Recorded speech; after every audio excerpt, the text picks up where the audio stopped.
This is exactly what hippies always said. This is exactly what peaceniks always said. This is Fortunate Son, the song.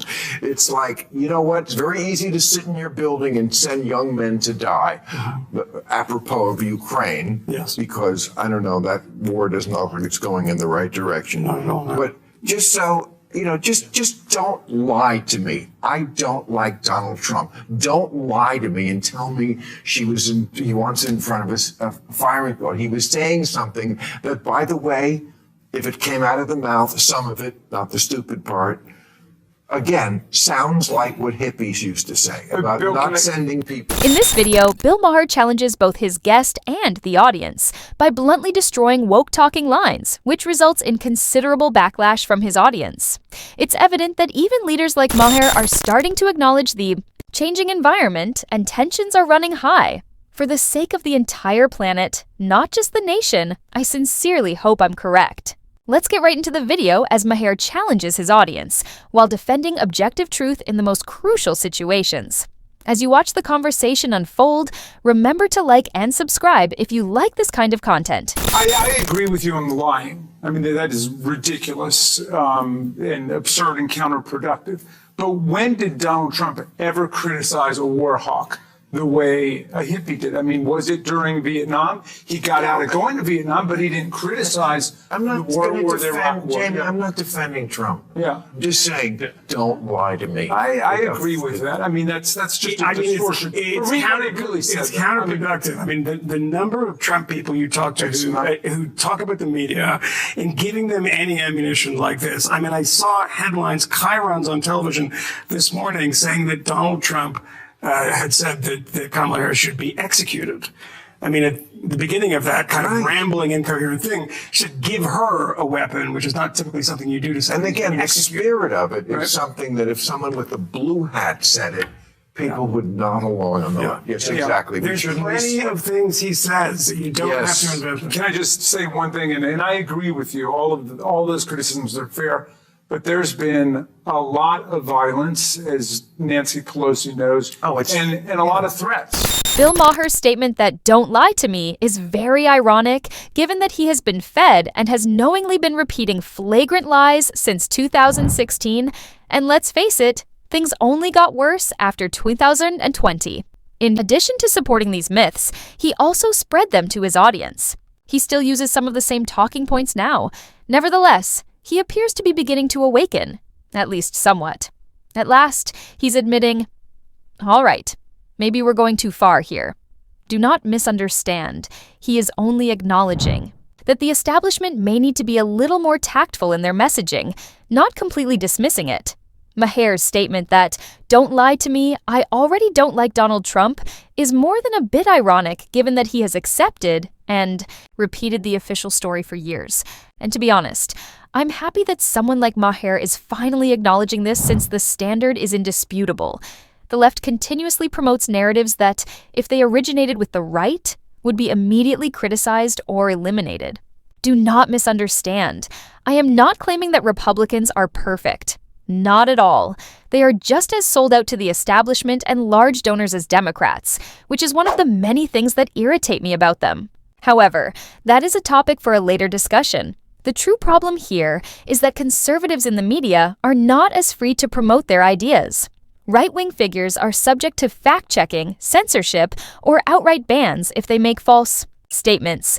In contrast, the narratives are frequently disregarded or even praised when the left does it. It's like, that's the way we all talk. We don't watch our P's and Q's. I also get a little annoyed about the constant media criticism of the mainstream media. This is a fair criticism, but it's coming oftentimes from people who are like frequent viewers of the Jesse Waters show or whatever. You know what I mean? Like, there's a whole right-wing MAGA media. Like, it's not 1984, right, where there are only 3 networks. And if they're if they're biased, if Dan Rather is telling you something that's wrong, that's like a really big deal that it's biased because 60 million people are watching Dan Rather.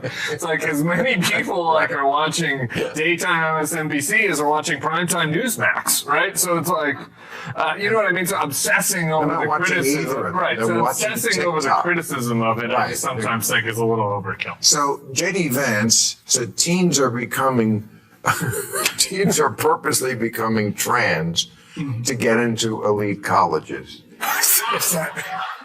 Well, it is. I don't think that's how. I don't think that's why teens are becoming trans. But Wow. just to throw it all on the table, I'm not so sure that elite colleges don't want trans, possibly more than they want people who are not trans. I mean, that's just where the far left is. But I don't think they're purposely doing that. He also said that he wouldn't be. What's his plan for the White House on that? I have no idea.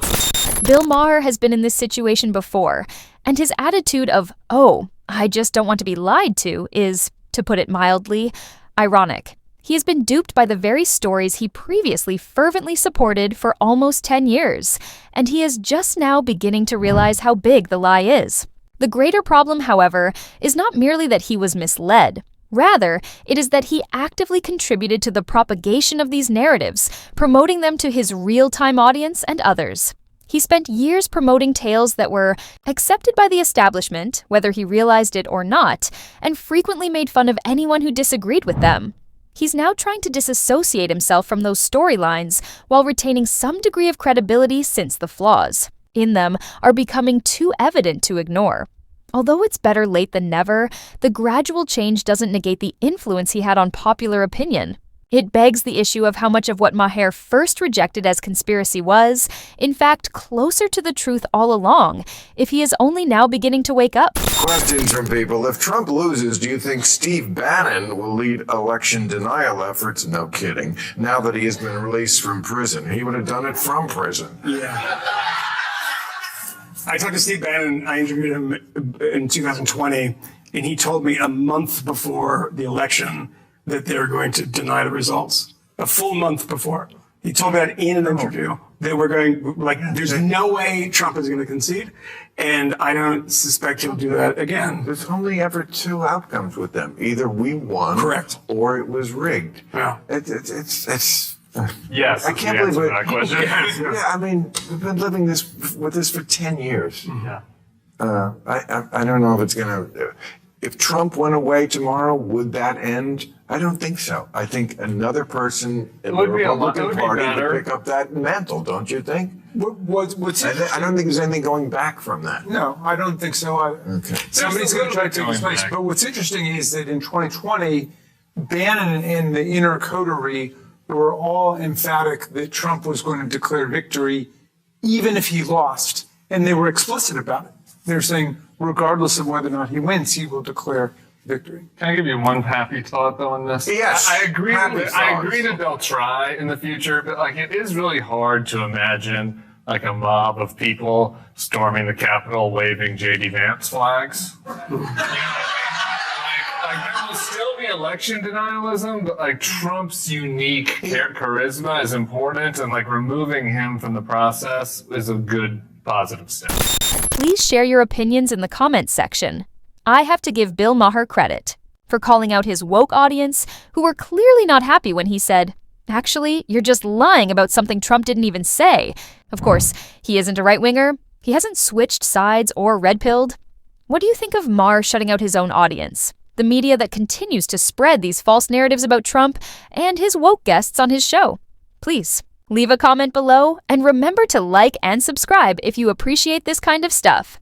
It greatly supports the channel. Thank you for viewing.